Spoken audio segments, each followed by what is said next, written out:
फिर वो ये फॉर्मूला निकल के आ जाएगा। इसका ग्राफ कुछ इस तरीके से इनवर्स में बनेगा 1/r। दूसरा जो है electric field due to infinitely long charge thin plane sheet, uniform plane sheet से एक सिलेंड्रिकल सरफेस ऊपर बनाएंगे 90 डिग्री और इधर दिखा देंगे through flux through a curve surface जो है वो जीरो होगा as shown in the figure. तो दो साइड के लिया जाएगा। To close integration of E vector dot D A vector Q enclose by E not.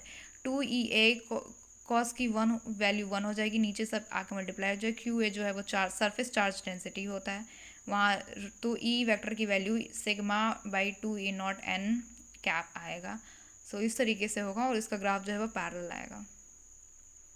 और फिर कुछ ऐसा है कि पॉजिटिव से निकल रहा है नेगेटिव की तरफ आ रहा है। तो अगर कोई दो प्लेन शीट का क्वेश्चन आ जाए तो पहले का जो केस है वो ये है कि एक इधर से पॉजिटिव वाला हमेशा अपने से दूर भेजेगा, नेगेटिव वाला अपने पास बुलाएगा। तो ये दूर भेज रहा है पॉजिटिव, ये दूर भेज रहा है दोबारा, और ये दोनों पास में। तो यहाँ जो होगा क्या होगा, एडिशन होगा। और ई का फॉर्मूला जो है अभी तुरंत जस्ट हमने उसको डेराइव किया है। और ये जो है बीच वाला माइनस होगा। एंड अगर जो है सेम हुआ तो ऐड कर देंगे। अगर चार्जेस सेम एक ही तरफ जा रहे हैं तो ऐड करेंगे, इधर जा रहे हैं ऐड करेंगे बीच में। और अगर डिफरेंट अपोजिट साइड्स हैं तो माइनस कर देंगे। सेम इधर है, इधर भी वही, बस एक लॉजिक साथ में लेना है कि पॉजिटिव अपनी तरफ से भेजेगा, नेगेटिव अपनी तरफ बुलाएगा। तो ये जो है वो भेज रहा है, नेगेटिव अपनी तरफ बुला रहा है, ये भेज रहा है अपनी। तो ये दोनों अलग हैं, तो यहाँ जो है वो माइनस होगा, बीच में प्लस होगा। और फिर ये इसमें भी वही सेम कहानी है, सेम क्वेश्चन है, अपने आप से ट्राई करना, हो जाएगा। फिर आता है कि electric field due to a uniformly charge thin spherical shell.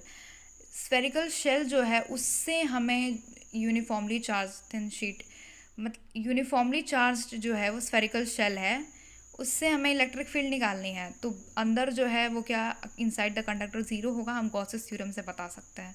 ये यहाँ पे electric field is zero inside a conducting shell. और सरफेस पे जो है वो गॉसेस थ्योरम से हम क्या कर सकते हैं कि एरिया लिख दो किसका, स्फेयर का। तो 4πa² होगा, ई नॉट इस वैल्यू को नीचे लेके आओ, ई की वैल्यू आ जाएगी। और बाहर जो है वो क्या होगा, बाहर जो है वो वही गॉसेस लॉ लिखो, एरिया लिखो उसको। वहाँ यहाँ जो था, यहाँ रेडियस और ए बराबर थे सरफेस पे, लेकिन यहाँ का रेडियस और सरफेस बराबर नहीं है। सो यही अंतर है सरफेस पे और आउटसाइड वाले में। और इसका ग्राफ जो है, जो इनसाइड है वो तो ज़ीरो होगा, जो सरफेस पे है वो कांस्टेंट, और जो आउटसाइड है वो डिक्रीज करता हुआ ऐसा कुछ ग्राफ आएगा। और ये जो है वो formula. So we come to an end, hope it helps.